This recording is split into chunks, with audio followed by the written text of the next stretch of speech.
And thank you for your patience for item E, which is a work session on and possible action on Order 14-02-11-07. We have Alex Kyler, Intergovernmental Relations Manager, and momentarily I will ask Mr. Farnsworth and Mr. Osmond to step to the table. Mr. Kyler. One moment, please. Okay. Thank you, Mr. Chair and members of the Commission. I'm Alex Kyler, your Intergovernmental Relations Manager, here today on a resolution regarding, among other things, the National Defense Authorization Act. Clearly, testimony this morning shows the interest in this. This is, I think, the third time now that you've had folks in to talk to you about language in the 2012 National Defense Authorization Act. I did prepare a board order and resolution for your examination today. The process here is that normally this kind of thing, and it was the case today, goes to County Council prior to coming to you for consideration.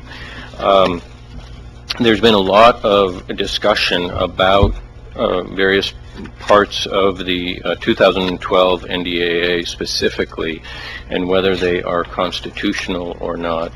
I really took a cue from last year when there were sheriffs in Oregon who were starting to talk about not abiding by whatever law would be passed by Congress. There was sort of an expectation after the Newtown shooting that there would be additional gun control legislation being presented in Washington, D.C.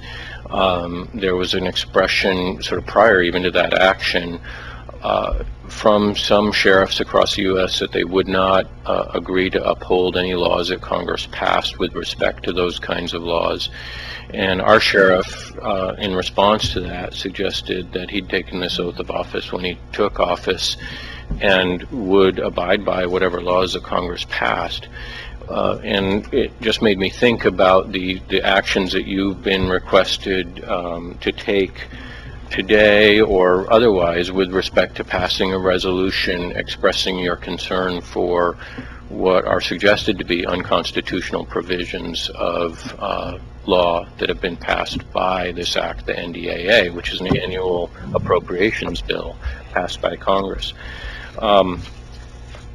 I tried to lay out the story here where how laws do get changed in the United States, either through the United States Congress, actions of both chambers and a signature by the President, or by the Supreme Court finding that a law is indeed unconstitutional.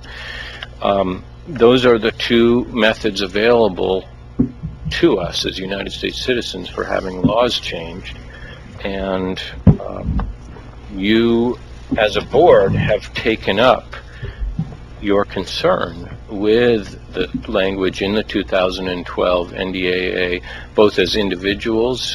In your packet, there's a letter from last year from Commissioner Sorensen, and again late last year with a letter from the board as a whole, reaching out to in particular our senators as they were about to vote on the 2014 NDAA and expressing your concern. I would note that, and I did note in the board order that in fact the two senators from Oregon were the only two Democrats in the United States Congress to vote against the 2014 NDAA.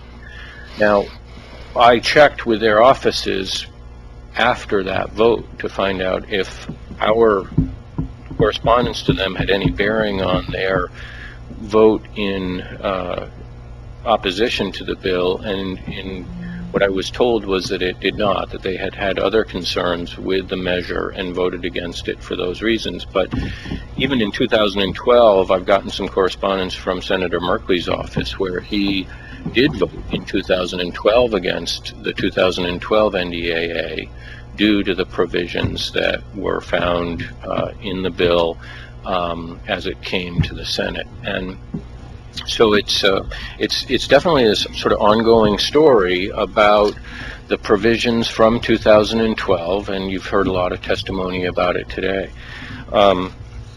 There's the resolution that I authored here does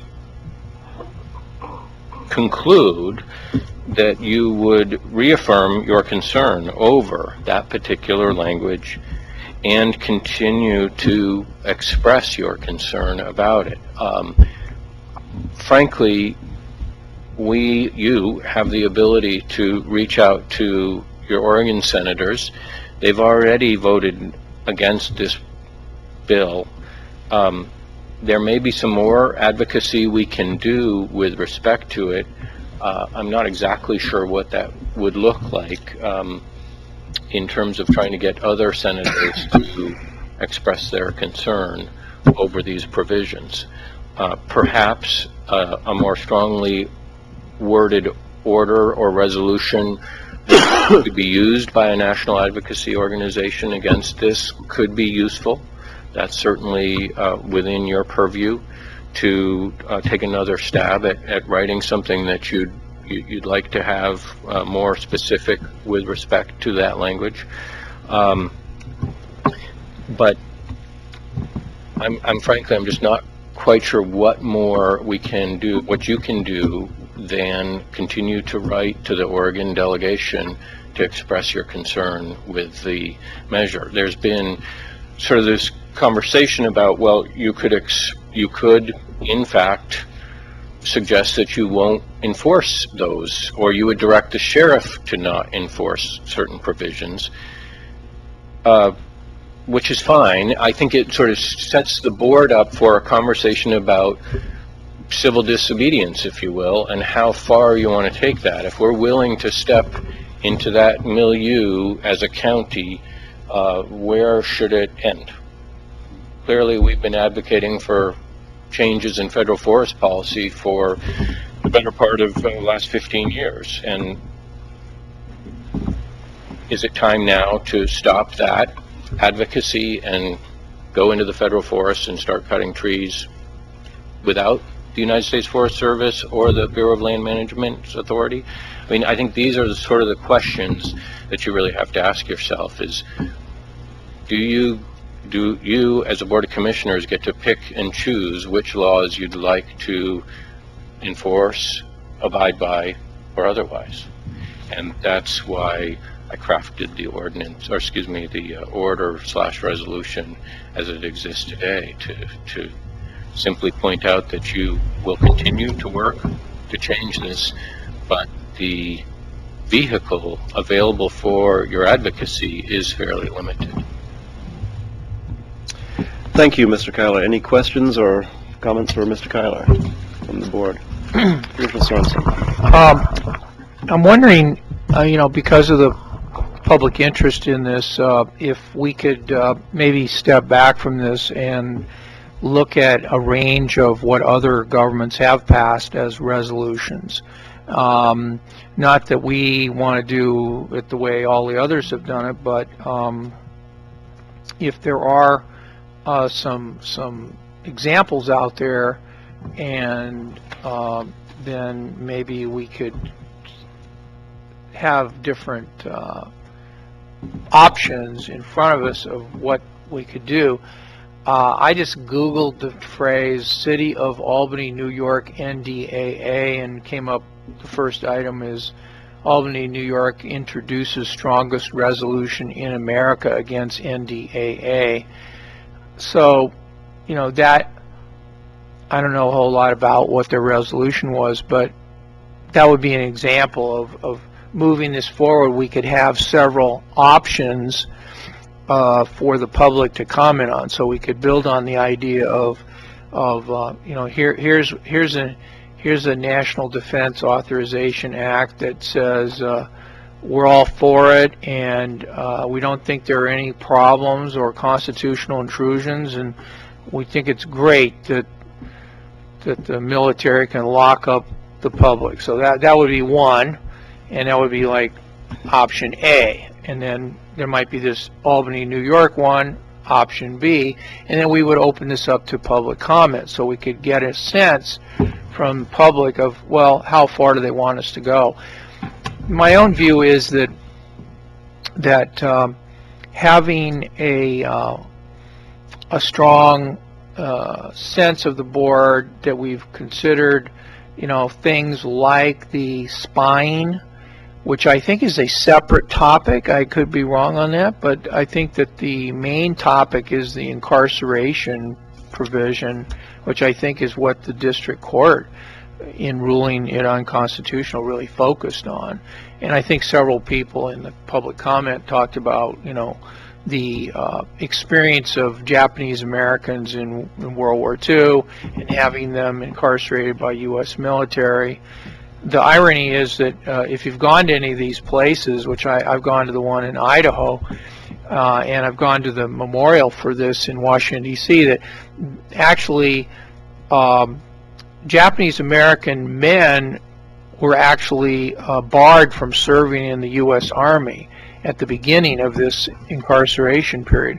But toward the end, when there was greater trust in the fact that these Japanese Americans were actually loyal U.S. citizens, they actually allowed Japanese Americans men to join the U.S. Army, and they were actually sent to the European theater, so that when they came home to visit their families, they actually had to go to these internment camps to visit their families wearing their U.S. Army uniforms. I mean, it's a pretty incredible story for those of us that are too young to have seen it.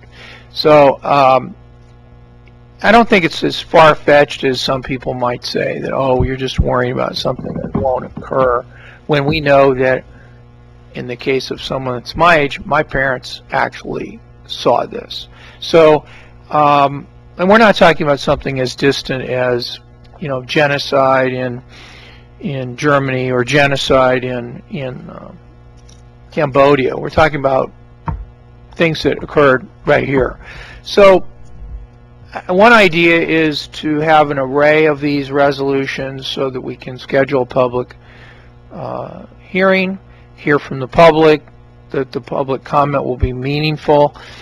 I think that it's one thing to say that we're going to tell Congress that we think their provisions of this law are unconstitutional, and we agree with the federal court that ruled it unconstitutional, and we think Congress ought to repeal it and ought to cut off any litigation over this by simply getting the